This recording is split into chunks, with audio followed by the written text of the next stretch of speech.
We're here to talk about the upcoming holiday, the MLK Day celebration. So just tell us what the event is, where it's happening, when it's happening. So the history of the event really hits home for me. I worked in the Berkley School District in 2017 when the very first event happened here in Royal Oak. I was assigned by my superintendent in Berkley to represent the district at this endeavor with Sean Lewis-Lakin, the then superintendent here in Royal Oak. And now, since 2017, the event has really grown, and we now include the Clawson School District as well as our municipalities in the cities that we represent as school districts. Each year it features community service projects that we assemble on site. We collect donations for several weeks before the event in our school districts and around our cities, and then our volunteers help us to sort those hundreds and hundreds of items. Because while we get the donations in, some of our charities only want very specific items, so more hands help out, and so we do have our volunteers work on that. Over the years, we've had guest speakers, we have student productions, both musically and in video. We also have a march within our communities, which is a newer feature to our event. And we've very proudly rotated the event between the Berkley School District and Royal Oak schools over the years, and we anticipate that it'll be hosted in Clawson next year. So we really wanted it to be a regional impact. We all service community organizations within our own cities, but we also know that in the Metro Detroit area, it's very rich for service agencies that support the families in need in our community, and so we wanted a broader footprint. So the initial collaborative between the two school districts allowed us to have more parents, more staff, and more students involved. We had PTA organizations, our foundations contribute, our teacher unions contribute, and our phrase of "it's a day on, not a day off" really talks about, yes, it's a day off from school, but it really means a lot to us to honor his legacy, honor Dr. King's legacy, and to also understand what impact we can have in the community. Another key goal for the event is that it isn't just about one day. It's not one day a year. It's really how we live our lives and how we serve our communities all year long. How important is it to get young people involved in these types of service events and just being able to serve a community in general? Well, we really want the ideals of the day and the holiday to mean more to them than one article they read once a year every January.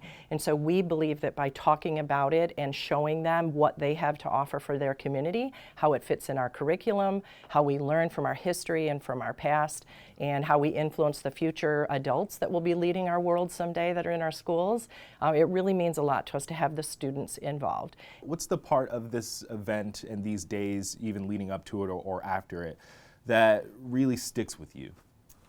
I think seeing the impact of our service to these community organizations, really bringing everyone together, sorting those donations, and then literally tons of food, tons of blankets, all kinds of toiletry supplies. We're making lunches this year for a food pantry to be able to distribute.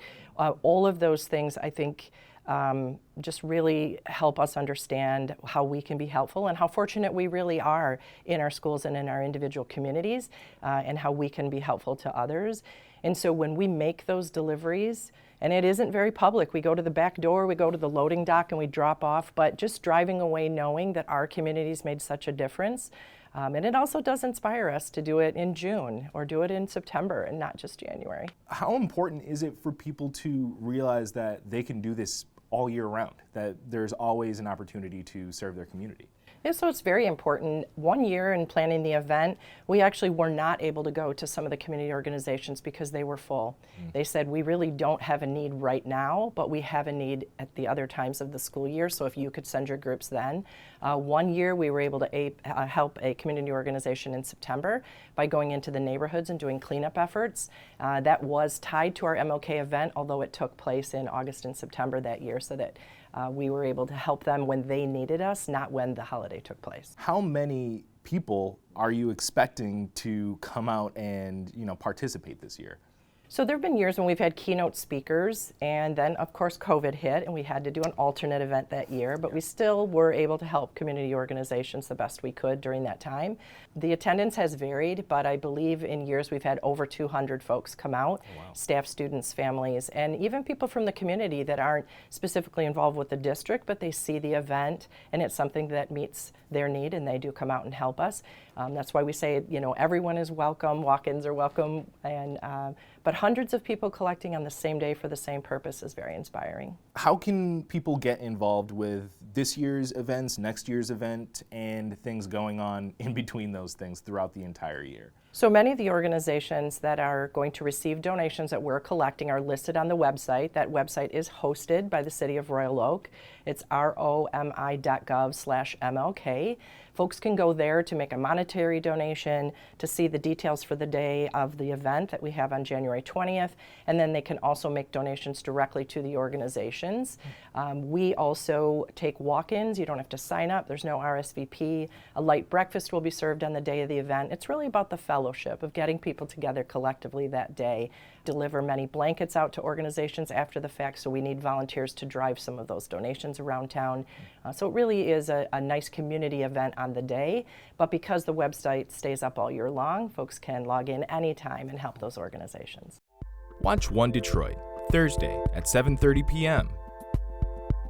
You can find more at onedetroitpbs.org or subscribe to our social media channels and sign up for our One Detroit newsletter.